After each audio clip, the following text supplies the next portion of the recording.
요한복음 2장 가나의 혼인잔치의 기적은 예수님의 공생의 첫 번째로 행하신 기적입니다. 요한복음 2장에 가나의 혼인잔치의 기적이 나옵니다. 거기서 예수님께서 물을 포도주로 바꾸셨죠. 처음 시작하신 기적에 있어서 대단히 놀라운 기적을 행하셨는데 물을 포도주로 바꾸셨습니다. 전혀 다른, 화학기호로 설명하시는 어떤 목사님의 얘기를 들은 적이 있는데 전혀 바뀌어질 수 없는 것이 바뀌어진 것입니다. 물이 변하여 포도주가 되어진 것입니다. 이것은 예수 그리스도의 은혜로 말미암아 죄인이 변하여 의인이 된다는 분명한 메시지를 담고 있는 것입니다. 전혀 다른 새로운 변화가 있다라는 의미입니다. 그러니까 가나 혼인잔치에서 이런 명확한 메시지가 전달되고 있다는 사실은 다른 이견이 없습니다. 그런데 가나 혼인잔치의 이 기적을 우리가 묵상할 때마다 이렇게 한편 고개가 갸우뚱해지는 부분이 있지요. 그것이 무엇이냐면 결혼잔치가 한창 무르익어가는데 포도주가 떨어졌을 때 예수님의 어머니였던 마리아가 예수님께 이렇게 말하지요. 요한복음 2장 3절 포도주가 떨어진지라 예수의 어머니가 예수에게 이르되 저들에게 포도주가 없다 하니. 이 말은 무슨 말입니까? 잔치에서 가장 중요한 건 포도주인데 포도주가 떨어졌다 하니 어떻게 좀 해주십시오. 포도주 좀 만들어 주십시오. 당신의 능력으로. 이렇게 얘기한 거잖아요. 그랬더니 예수님께서 그 어머니에게 이렇게 대답하죠. 이 부분이 우리를 고개를 갸우뚱하게 하는 것이죠. 4절 예수께서 이르시되 여자여 나와 무슨 상관이 있나이까 내 때가 아직 이르지 아니하였나이다. 여자여 나와 무슨 상관이 있나이까 아직 내 때가 이르지 않았습니다 하는 예수님의 말씀은 포도주를 만들어 주겠다라는 거예요? 안 만들어 주겠다라는 거예요? 이 뉘앙스로는 안 만들어 주겠다 하는 것이잖아요. 근데 결론은 우리가 알고 있잖아요. 만들어 주셨어요? 안 만들어 주셨어요? 만들어 주셨어요. 이렇게 말씀하시고 결론적으로는 물을 바꿔 포도주로 해서 만들어 주셨다라는 거예요. 그러면 이 4절의 말씀 여자여 나와 무슨 상관이 있나이까 내 때가 아직 이르지 아니하였나이다 하는 말씀은 도대체 왜 하신 것일까요? 바꿔 주실 거면서 여기에는 무슨 특별한 의미가 분명히 있지 않겠습니까? 그렇지 않고서야 바꿔 주실 바에야 예수님이 이 얘기를 하실 이유가 전혀 없기 때문입니다. 여기서 여자여 나와 무슨 상관이 있나이까 내 때가 아직 이르지 아니하였나이다. 그러니까 이 말씀에서 가장 주목해야 될 부분은 내 때라는 단어입니다. 내 때가 아직 이르지 않았습니다. 그러니까 예수님께서 이 말씀을 하신 목적이 무엇인가를 거기에서 찾아볼 수 있는 부분입니다. 내 때라는 말이 중요한 것입니다. 그렇다면 요한복음에 때라는 단어가 9번이나 사용되었습니다. 근데 그 중에 몇 부분을 함께 살펴보겠습니다. 요한복음 7장 28절부터 29절입니다. 우리 같이 읽을까요? 시작. 예수께서 성전에서 가르치시며 외쳐 이르시되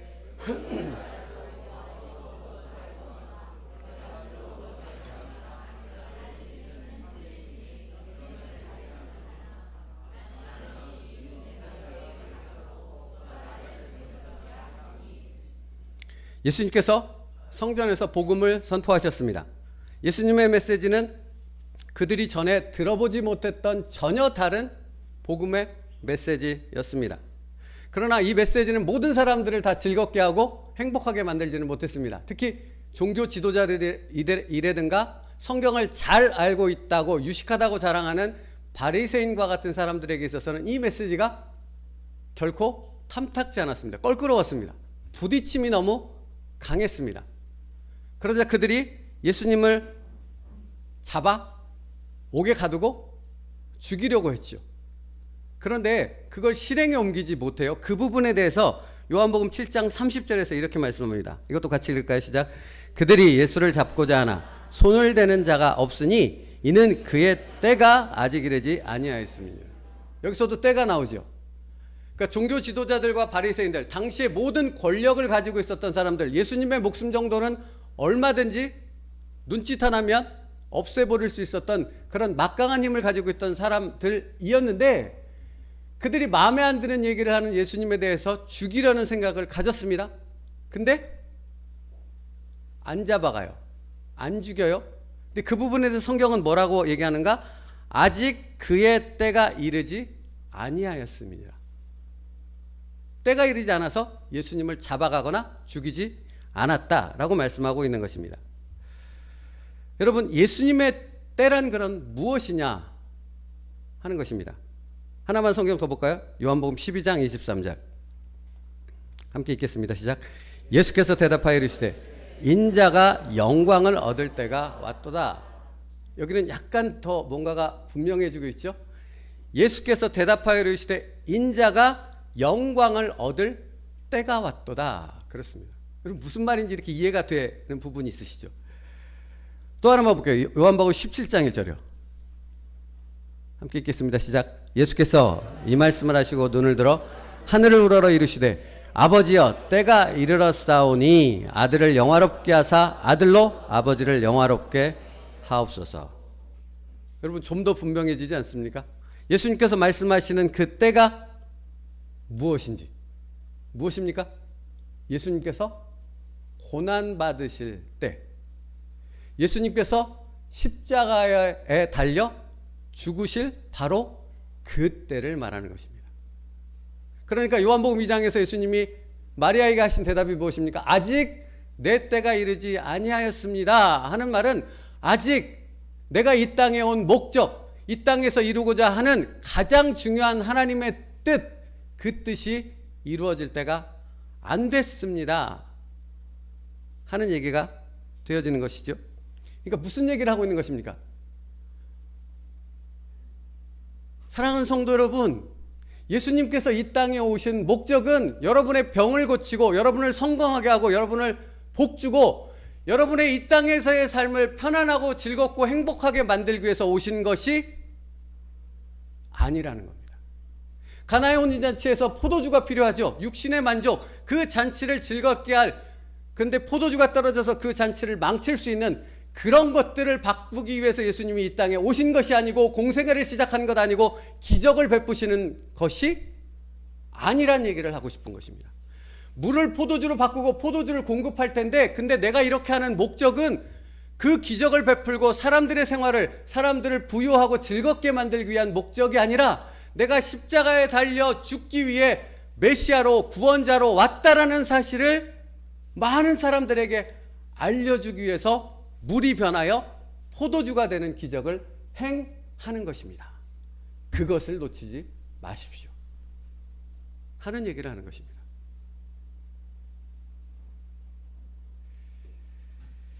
사람들이 놓치고 있는 보다 중요한 것이 무엇인가를 말씀하려 하셨던 것입니다. 나는 이 세상에 그냥 단순히 기적을 행하러 온 것이 아닙니다. 내가 이 땅에 온 것은 십자가에서 죽기 위함입니다. 내가 십자가에서 죽기 위해서 온 것은 그래야만 여러분의 모든 죄를 사함받고 다시 하나님과의 단절된 관계가 회복되어지는 하나님의 자녀가 될 수 있는 길이 열려지기 때문입니다. 여러분,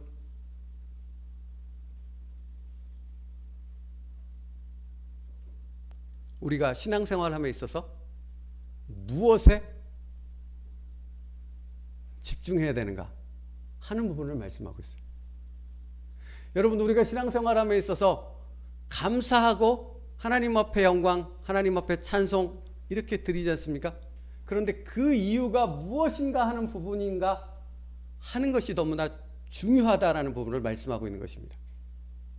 내가 기도 응답 받아서 내 복잡했던 문제가 풀려지고, 내가 기도했더니 내 병이 낫게 되어지고, 내가 기도했더니 망해가는 사업이 다시 성공으로 바뀌어지고, 이런 부분에 초점을 맞춰서 우리가 감사해야 되는 것이 아니라 그 모든 일들이 될 수 있도록 그 문을 열어주신 예수 그리스도의 십자가의 죽으심과 부활과 그 구원의 감격이 무엇인가 하는 부분에 우리가 항상 그 부분에 초점을 맞추고 있을 때 다른 여러 가지 것들에 의미가 생기고 감사가 되어지는 거고 하나님께 영광이 되어질 수 있다라는 것입니다. 그러니까 여러분, 제가 무슨 말씀을 드리는지 아시겠죠? 추수감사주일입니다. 우리는 한 해 동안 하나님께서 우리에게 베풀어 주신 은혜에 대해서 감사하기 위해서 이렇게 절기를 마련해서 하나님 앞에 예배를 드리고 있습니다. 그런데 그런데요, 오늘 드려지는 예배가 1년 동안 하나님께서 내 육신의 만족을 위해 얼마나 풍성한 수확을 거두게 하고 얼마나 풍부한 것들을 베풀어 주셨는가 하는 감사이기 이전에 무엇이 있어야 되는 것입니까? 날 구원하신 예수 그리스도의 십자가의 은혜에 감사합니다 하는 고백이 먼저 있어야 한다는 것입니다. 그때 여러분의 삶의 모든 것이 바뀔 수 있기 때문에 그렇습니다. 거기서부터 시작되는 것이기 때문에 그렇습니다. 여러분, 태어나지 않았는데 숨 쉴 수 있고, 태어나지 않았는데 유년기와 청소년기, 대학기, 성년기를 거쳐서 이렇게 자라는 사람이 있겠습니까? 태어나지 않았는데? 없지요. 예수 그리스도의 십자가의 은혜로 구원받았기에, 새 생명이 주어졌기에, 하나님과의 관계가 회복되어졌기에 오늘 이 예배가 있을 수 있는 것입니다. 그러니까 여러분, 우리의 기본적인 추수감사주의를 통해서 다시 한번 깨달아야 될 것은, 우리의 감사는 예수 그리스도의 십자가에 못 박혀 죽으심을 인한 감사여야 한다는 것입니다. 그 은혜입니다. 그래서 여자여 나와 무슨 상관이 있는가, 내 때가 아직 이르지 아니하였나이다 하는 예수님의 말씀은 가장 중요한 것, 본질을 놓치고 다른 주변의 것들로 인하여서 감격하고 그것으로 마음을 뺏기면 안 됩니다 하는 부분을 말씀하고 있는 것입니다. 당신들이 주목해야 될 것은 내가 십자가에 죽으러 왔다라는 사실입니다. 그리고 내가 십자가에 죽어야만 당신들의 모든 죄가 씻겨져서 다시 하나님의 은혜의 보좌 앞에 나아갈 수 있는 길이 열린다는 사실을 기억해야 합니다 하는 것을 말씀하고 있는 것입니다. 여러분, 이와 같은 얘기를 어떤 개인 한 사람에게 예수님께서 동일하게 하셨던 부분의 말씀이 있습니다. 마태복음 16장입니다. 거기에 무엇이 나오는지 여러분 아십니까? 주는 그리스도시요 살아계신 하나님의 아들입니다 하는 베드로의 신앙 고백이 나옵니다. 예수님께서 베드로의 신앙 고백을 들으신 후에 칭찬하십니다. 기뻐하십니다. 이를 알게 한 이는 성령 하나님이시다 라고 말하지요. 그렇게 기뻐하신 후에 예수님이 바로 그 다음에 이어져서 하시는 말씀이 무엇인지 아십니까? 마태복음 16장 21절 함께 읽겠습니다. 시작. 이때로부터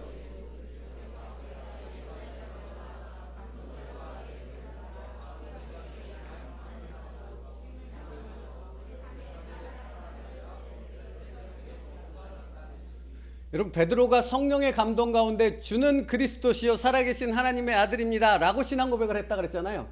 여러분, 그 신앙 고백에 담겨있는 의미가 뭔지 아십니까? 바로 지금 읽은 이 말씀이에요. 십자가에 죽고 그것을 통해 구원을 주시고 그것을 통해 하늘문의 보좌가 열리는 그 메시아로 오신 분이 바로 예수 그리스도입니다. 그러니까 그냥 주는 그리스도시요 살아계신 하나님의 아들입니다 라는 눈에 보이는 단어의 의미가 있는 것이 아니라 거기 안에 담겨있는 영적인 의미, 예수님은 메시아로서 약속되어진 대로 십자가에 달려 죽으러 오신 하나님의 어린 양이요 대속물로 오신 우리의 구원자입니다. 그분이 죽으셔야만 우리가 살 수 있습니다. 그분이 죽으셔야만 우리가 하나님 앞에 나아갈 수 있는 그 은혜가 열릴 수 있는 것입니다. 그래서 바로 뒤에 예수님께서 그 말씀을 하신 것입니다. 근데 문제는 뭐죠? 예수님께서 이 말씀을 하실 때 베드로가 펄쩍 뜁니다. 그리고 무슨 얘기를 하는가? 22절이요. 베드로가 예수를 붙잡고 항변하여 이르되 주여 그리 마옵소서 이 일이 결코 미치지 아니하리이다. 무슨 얘기입니까? 주님, 말도 안 되는 얘기 하지 마십시오. 그런 일은 일어날 수 없습니다. 일어나서도 안 됩니다. 내가 목숨을 걸고 주님께 그 일이 일어나지 않도록 막겠습니다. 이렇게 얘기한 겁니다. 여러분, 베드로가 지금 무엇을 막아선 것입니까? 구원이 성취되는 것을 막아선 것입니다. 우리의 모든 죄를 씻고 다시 하나님께로 그 관계가 회복되어져서 하나님 앞에 예배드릴 수 있는 은혜의 보좌로 나아갈 수 있는 그 모든 것을 막겠다라고 얘기하는 것입니다. 여러분, 그러니까 이 생각 없이, 이런 깨달음이 없이 그냥 그 다음에 주시는 예수님의 말씀을 보면 이해가 안 되는 거예요. 사단아 내 뒤로 물러가라 그럽니다. 베드로를 향해. 방금 전에 칭찬하셨는데 베드로가 그리 마옵소서 그랬더니 사단아 내 뒤로 물러가라. 이렇게 베드로를 사단이라고 칭해버리십니다. 그러면 이런 그 깨닫는 그 의미들을 알지 못하고 그냥 생각하면 예수님이 왜 도대체 이런 말도 안 되는 표현을 베드로에게 쓰시는 걸까? 방금 전에 칭찬하셨고 이렇게 생각할 수 있지만 여러분 지금 제가 말씀드렸던 것처럼 베드로가 막은 것이 뭐라고요? 하나님의 구원을 막은 겁니다. 우리의 모든 죄를 씻고 하나님의 자녀가 되는 길을 막겠다고 말하는 것입니다. 그건 뭡니까? 사단이지요. 그건 사단이지요.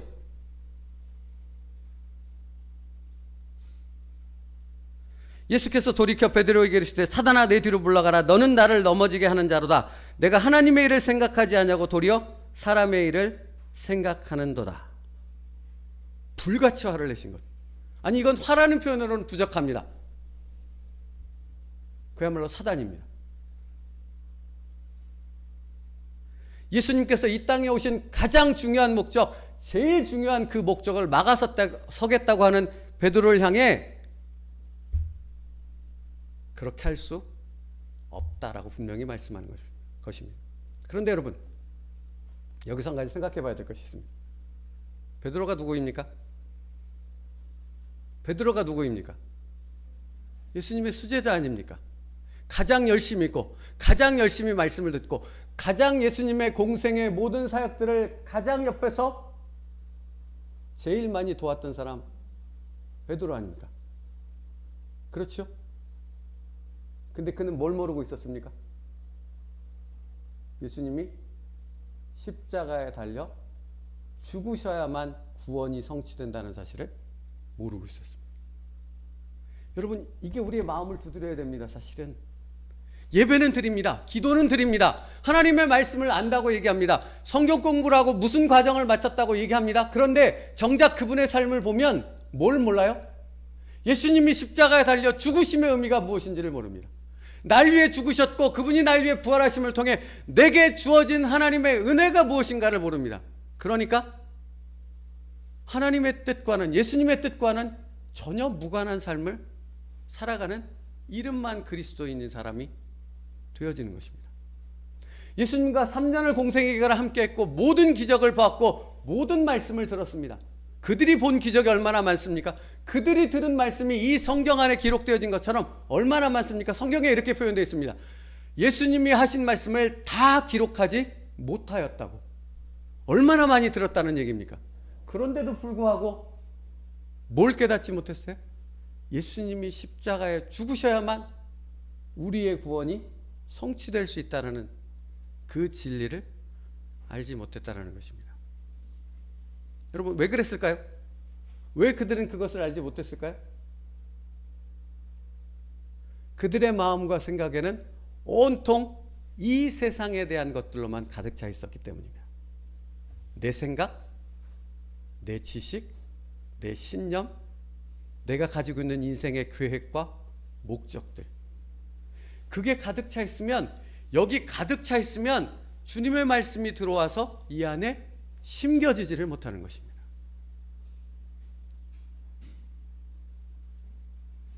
여러분 제자들이 가지고 있었던, 제자들이 예수님을 쫓아다녔던 아주 중요한 이유 한 가지가 있습니다. 성경에 그 부분이 자주 등장합니다. 제자들이 예수님을 모든 것을 버려두고 예수님을 쫓기 시작하지요. 자신의 생업도 가정도 다 버리고요. 그런데 그들이 예수님을 쫓을 때 가장 첫 번째로 이루고 싶은 한 가지 목적이 있었다고요. 그게 뭔지 아십니까? 이스라엘의 독립입니다. 로마의 속국으로, 로마의 지배를 받고 있었잖아요. 그래서 신앙적으로도 여러 가지 부분에 있어서 온갖 핍박과 온갖 어려움을 다 겪잖아요. 그런 현실 가운데 예수님을 만났을 때 그들은 하나님이 드디어 메시아를 보내주셨다. 이 메시아는 우리 이스라엘을 로마로부터 독립시켜 주실 왕이 되실 것이다. 그러니까 예수님이 왕으로 오셨다는 말씀이 그들은 그렇게 받아들여졌던 것입니다. 그런데 여러분 보십시오. 그러니까 그들이 가지고 있던 첫 번째 목적에 부합되지 않는 것이 무엇입니까? 예수님이 십자가에서 죽어버리는 것입니다. 그건 있을 수 없는 것이죠. 왜? 어떻게 독립이 일어나겠습니까? 어떻게 민중들을 다 선동해서 로마에 저항해서 로마 제국으로부터 독립할 수 있을 수 있겠냐고 예수님이 십자가에서 죽어버리면. 그러니까 베드로의 생각에는 그것이 불가능한 일이 될 수밖에 없는 거죠. 절대 일어나서는 안 될 일이 될 수밖에 없었다는 것입니다. 무슨 말입니까? 베드로가 이스라엘의 독립이라는 이 세상의 것들을 향한 그 마음과 생각으로 가득 차 있으니까 3년 동안 따라다니며 예수님이 수없이 나는 십자가에서 죽을 것이다, 그리고 그것을 통해 구원을 이룰 것이다 라는 말씀이 수없이 들렸음에도 그 말씀이 들려지지 않는 것입니다. 여러분, 우리가 예배를 수십 년 동안 드리고 하나님의 말씀을 수십 년 배우고 있음에도 불구하고 정작 하나님의 뜻과는 상관없는 삶을 살아갈 수밖에 없는 이유가 무엇입니까? 우리의 마음과 생각이 세상의 것들로 가득 차 있어 버리면 말씀을 들어도 예배를 드려도 기도를 한다 하여도 하나님의 뜻과는 전혀 상관없는 것이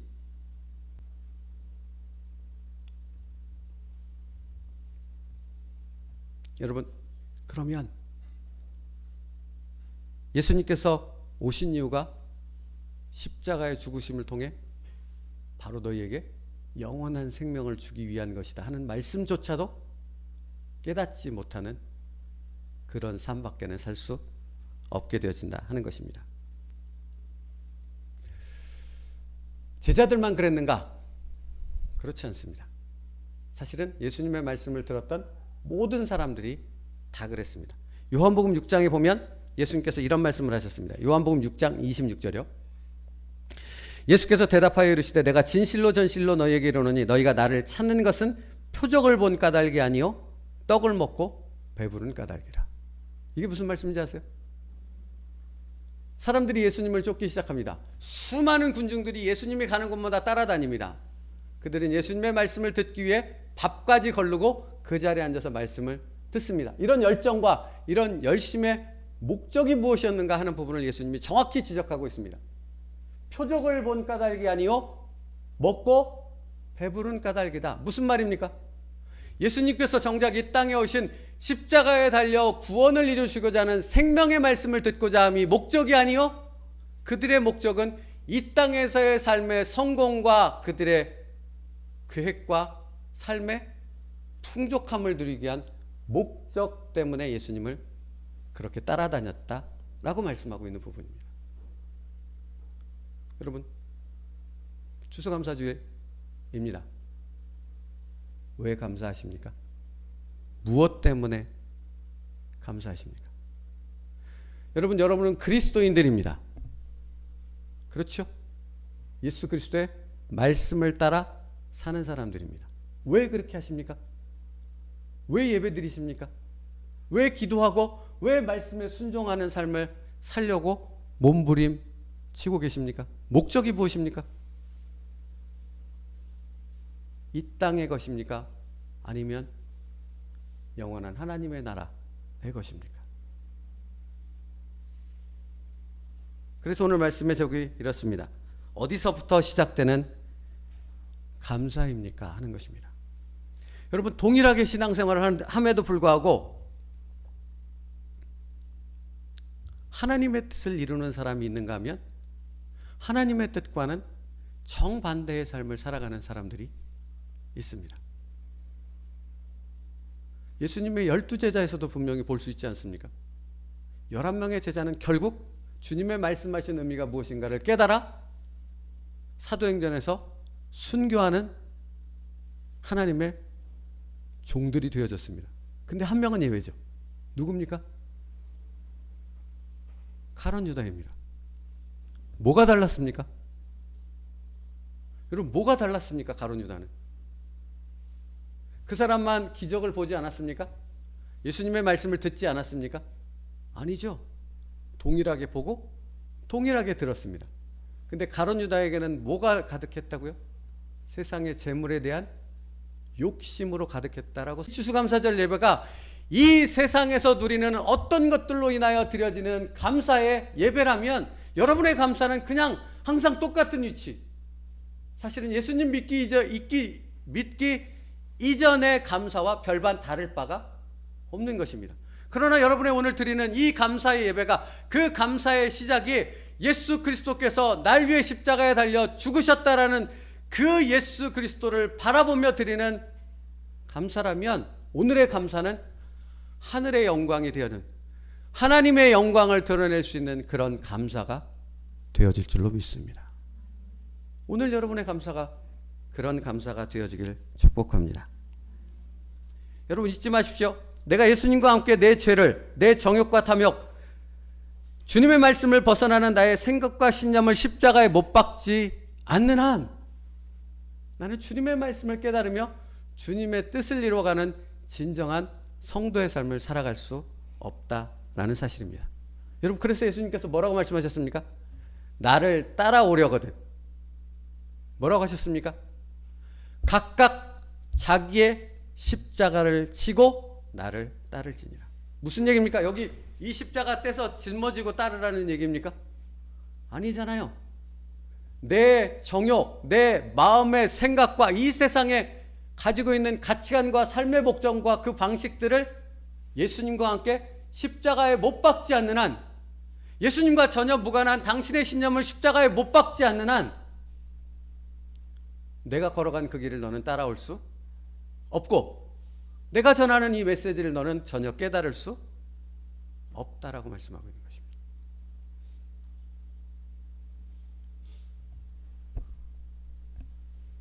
그래서 예수님께서는 내가 진실로 진실로 너희에게 이르노니 너희가 나를 찾는 것은 표적을 본 까닭이 아니요 떡을 먹고 배부른 까닭이니라 하고 말씀하셨던 거고, 그리고 이렇게 말씀하신 후에 이렇게 이어집니다. 요한복음 6장 27절입니다. 같이 읽겠습니다. 시작. 썩을 양식을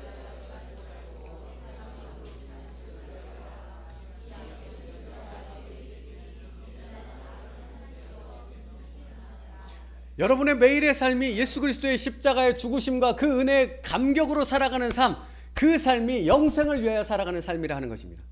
이 땅에 썩어질 것들을 버려두고 내가 예수님과 함께 예수님께서 내게 주신 그 은혜와 복을 누리는 진정한 그 은혜의 삶을 살아갈 수 있는 것이 바로 그것이다 라고 주님이 말씀하고 있는 것입니다.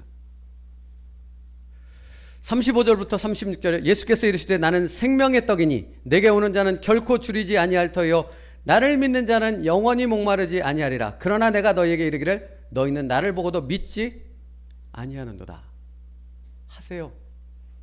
예수님께서 자신을 가리켜 뭐라고요? 나는 생명의 만나다 하는 것입니다. 나를 먹으라 하는 것입니다. 그런데 여러분 예수님의 말씀을 먹을 수 있는 사람은 어떤 사람입니까? 예수 그리스도의 십자가의 은혜로 구원받은 그 사람이 예수님을, 그분의 말씀을 먹을 수 있는 하나님의 자녀가 되어지는 것입니다. 그분의 말씀을 먹게 되어졌을 때 그의 영이 하나님 앞에서 살아가는 그 놀라운 은혜를 누리게 되어진다 하는 것입니다. 여러분 이런 질문을 한번 던져봤으면 좋겠습니다. 오늘 추수감사주일 예배를 드리는 나의 감사는 어디서부터 시작되고 있으십니까? 뭐가 잘 되셨습니까? 아니면 뭐가 어려웠는데 해결해 주셨습니까? 한 해를 돌아보니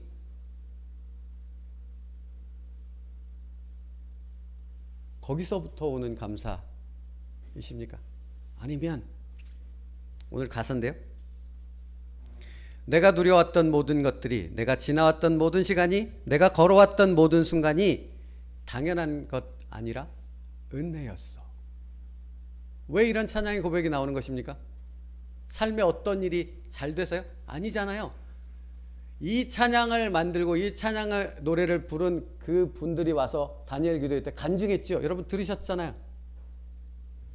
그분들이 이 곡을 만들고 이 곡을 하나님 앞에 찬양하여 올려드리는 그들의 삶은 정말로 힘들고 어렵고 말도 안 되는 고난들로 가득했던 삶임을 그들의 입을 통해서 우리에게 알게 하셨습니다. 맞지요? 그런데 그들의 찬양은 이거였습니다. 그들의 감사는 이거였습니다. 어째서 그럴 수 있는 것입니까? 그 모든 것에, 삶의 모든 것들이 예수 그리스도의 십자가에 못 박아 죽이심을 통해 시작되어진 것임을 깨달았기 때문에 그런 것입니다. 그래서 그 고난 가운데서도, 그 삶의 퍽퍽함 가운데서도 그들은 하나님 앞에, 이렇게 하나님 앞에 찬양 드릴 수 있는 은혜의 충만함을 누릴 수 있었던 것입니다.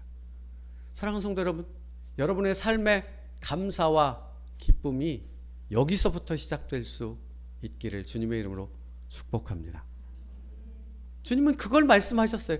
초지일관 그것만을 말씀하셨어요. 그런데 사람들은 기적만을 생각합니다. 축복만을 생각합니다. 이 세상의 성공만을 생각하고 잘 사는 것만을 생각한다라는 것입니다. 여전히. 그런데 주님은 오늘도 말씀하시는 것입니다. 눈에 보이는 그게 다가 아니야. 그거는 오히려 다 사라질 것들이야. 그런데 영원한 것이 있단다. 내가 너를 위해 십자가에서 죽은 것이야. 내가 너를 위해 하나님 앞으로 천국으로 갈 수 있는 길을 열기 위해 3일 만에 부활하는 것이야. 너희들이 기억해야 될 하나의 진리가 있다면 바로 그것이야.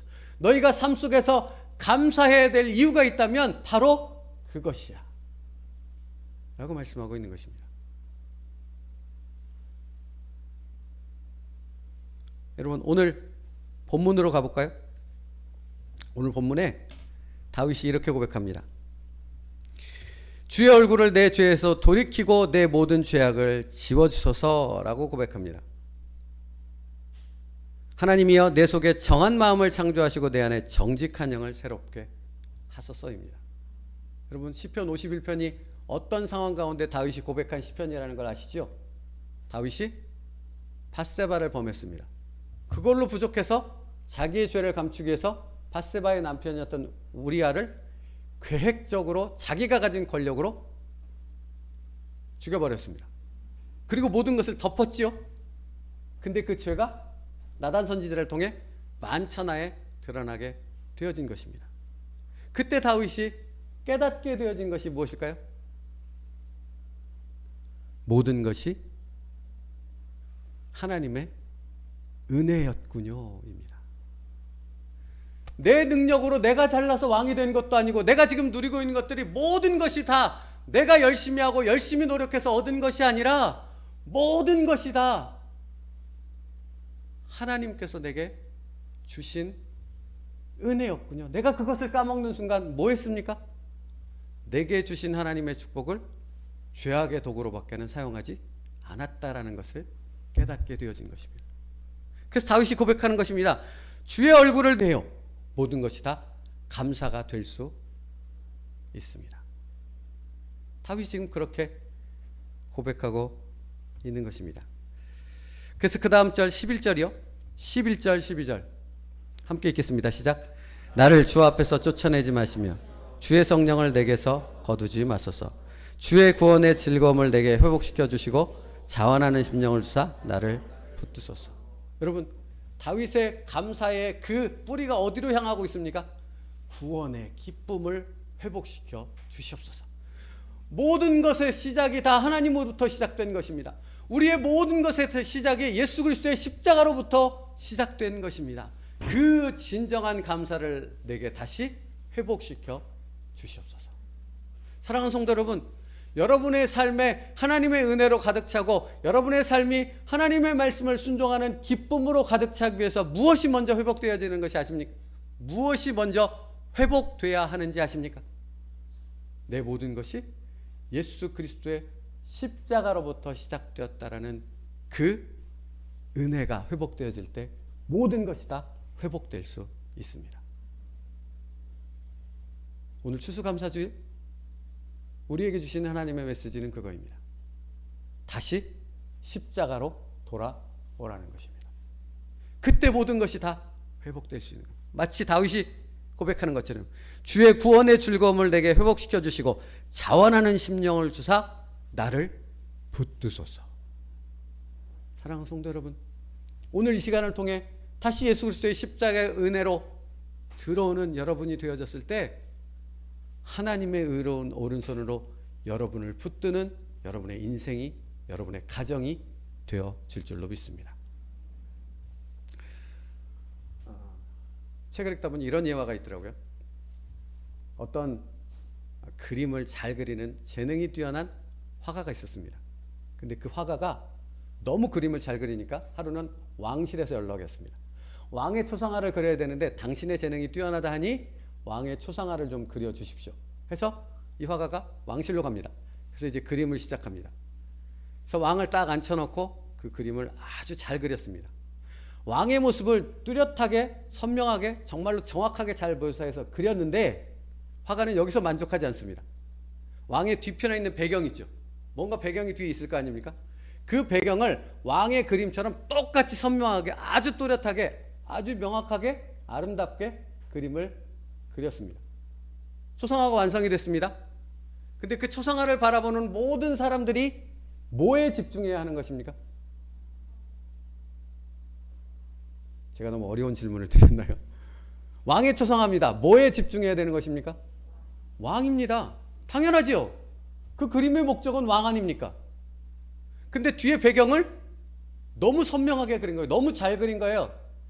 그러니까 사람들이 뭘 보는 겁니까? 왕의 얼굴을 보다가도 그 뒤에 있는 배경의 그림에 시선을 뺏기는 것입니다. 무슨 얘기인지 아시겠습니까? 여러분, 우리가 무엇에 우리의 마음을 뺏기고 있습니까? 내 마음이 향하고 있는, 내가 불평하고 원망하는 이유는 무엇입니까? 내가 신앙생활하는데 자꾸만 걸려 넘어지는 그것은 무엇입니까?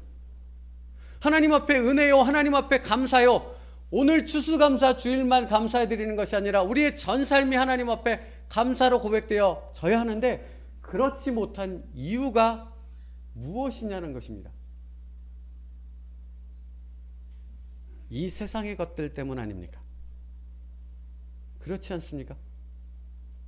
왕의 얼굴에만 주목해야 되는데 뒤의 것들을 그 배경에 주목하느라 우리의 신앙생활이 성장하지 못하고 자꾸 주저앉는 것입니다. 사랑하는 성도 여러분, 우리가 매일의 삶 속에서 주목해야 될 단 한 가지가 있습니다. 그게 뭡니까? 예수 그리스도께서 날 위해 십자가에서 죽으시려고 이 땅에 오셨다는 사실입니다. 그리고 그 예수 그리스도는 오신 그대로, 그 목적 그대로 십자가에 달려 죽으심을 통해 나를 하나님의 자녀로 다시 하나님과의 관계가 회복되어지는 은혜의 관계로 회복시켜 주셨다라는 사실입니다. 여기서부터 나오는 그 감사가 우리의 삶 가운데 우리의 삶을 인도하는 하나님의 은혜가 되어졌을 때 여러분의 삶은 하나님의 영광으로 가득 차는 그런 축복의 삶이 되어질 줄로 믿습니다. 말씀 마치겠습니다. 성경 하나만 같이 찾고 말씀 마치겠습니다. 로마서 8장 12절 13절입니다. 없습니다. 이건 앞에 찾으셔야 됩니다.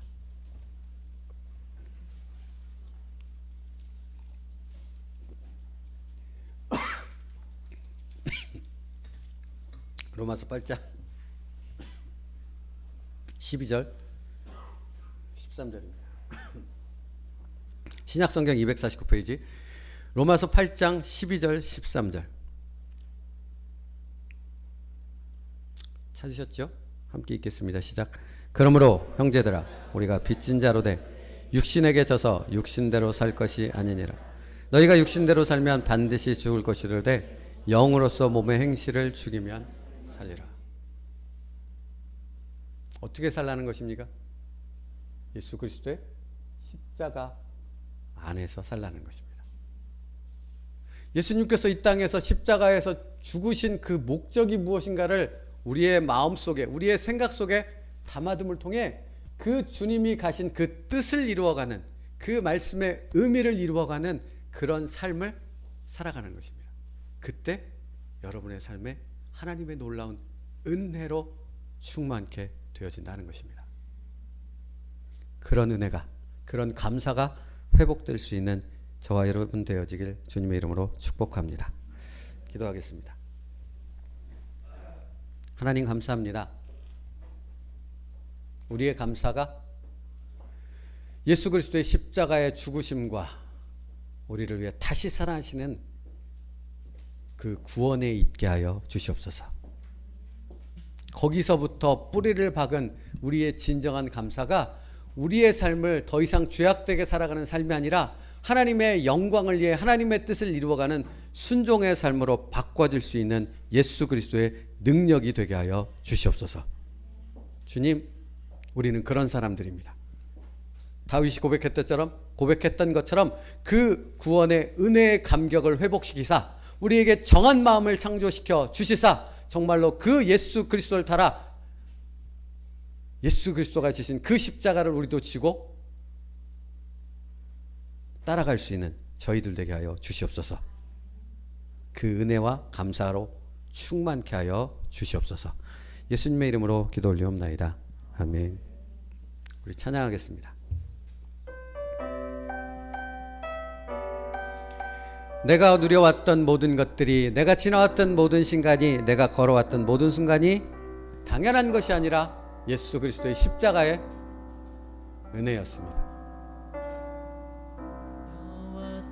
모든 것들이, 내가 지나왔던 모든 순간이, 내가 걸어왔던 모든 순간이 당연한 것 아니라 은혜였소. 아침 해가 뜨고 저녁에 노을, 아침 해가 뜨고 저녁에 노을, 봄의 꽃향기와 가을의 열매, 변하는 계절의 모든 순간이 당연한 것 아니라 은혜였소. 모든 것이 은혜, 은혜,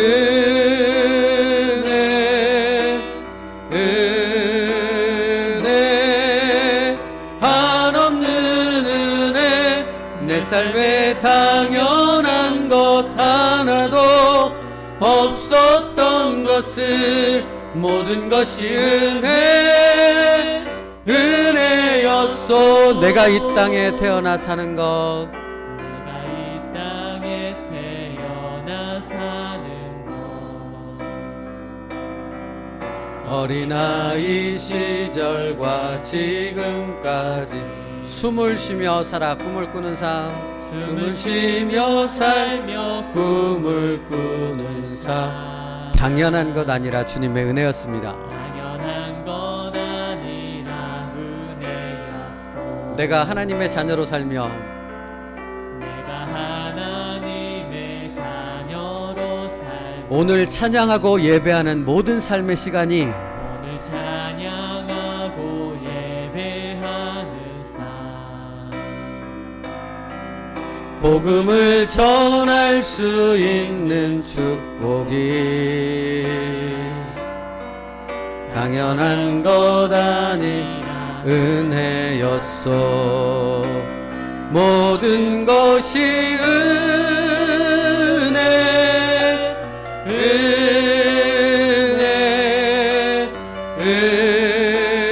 은혜, 한없는 은혜. 내 삶에 당연한 것 하나도 없었던 것을 모든 것이 은혜, 은혜, 모든 것이 은혜, 은혜, 은혜, 것이 은혜, 은혜, 은혜, 한없는 은혜. 내 삶에 당연한 것 하나도 없었던 것을 모든 것이 은혜, 은혜, 모든 것이 은혜, 모든 것이 은혜, 은혜, 은혜, 한없는 은혜. 내 삶에 당연한 것 하나도 없었던 것을 모든 것이 은혜, 은혜였소.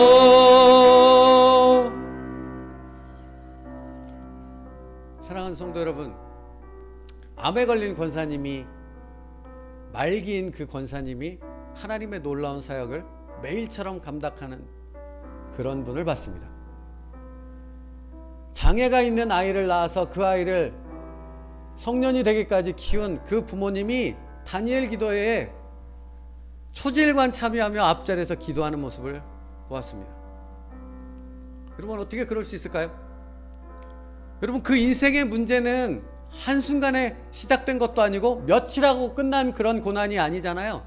어쩌면 평생을 한도 끝도 없는 그런 고난이 있는 그런 삶을 살고 있잖아요. 그런데도 정말로 감격하며 하나님 앞에 예배를 드리는, 그렇게 하나님을 찬양하는 동일한 은혜를 받은 다니엘 기도의 강사분들의 그 이야기를 들었습니다. 여러분 어떻게 그럴 수 있습니까? 십자가로 시작된 은혜이기 때문에 그렇습니다. 여러분 우리는 다 늙을 것 아닙니까? 다 죽을 것 아닙니까? 그때가 되면 내가 가진, 내가 성공, 내가 지니고 있는 모든 것들, 영광, 권력, 그런 것들이 무슨 의미가 도대체 있습니까? 죽을 건데요, 늙었는데요, 아무것도 소용없는데요. 어떤 어르신이 그렇게 말씀하는 것 들었습니다. 목사님, 나는 여행하는 게 싫어요. 비행기 타고 하와이를 가든 뭐 하는 거든 다 싫어요. 그거 움직이는 게 싫어요. 여러분 나이 들면 그런 서글픔이, 그런 내 힘으로 어쩔 수 없는 것들이 찾아오지 않습니까? 안 찾아오는 사람이 여기 있는 분들 중에 단 한 사람도 없습니다. 당연히 찾아올 것입니다. 그런데 그때도 뭐가 있는 것입니까? 우리에게 감사가 있는 것입니다. 모든 것이 은혜입니다 하는 이 찬양을 하나님 앞에 올려드릴 수 있습니다. 어째서요? 변하지 않는 것이 있으니까요. 나의 구원과 은혜가 시작된, 감사가 시작된 이유가 있으니까요. 예수 그리스도의 십자가입니다. 여러분 그 은혜로 인하여 전혀 다른 삶을 살아갈 수 있는 여러분 되어지길 축복합니다. 주님, 십자가의 은혜를 내게 회복시켜 주옵소서. 구원의 감격을 다시 회복시켜 주옵소서. 그 은혜로 이 세상의 모든 일어나는 일들이 다시 해석이 되어지고 그 안에서 주님을 찬양할 수 있는 그 은혜의 삶을 살아가게 하여 주시옵소서. 그렇게 기도하며 하나님 앞에 나아가는 시간을 갖겠습니다. 살아계신 하나님 감사합니다. 모든 것이 은혜입니다. 우리가 찬양했던 이 모든 것이 은혜라는 찬송의 가사가 담겨있는, 그 가사에 담겨있는 의미가 무엇인가를 깨닫는 저희들 되게 하여 주옵소서.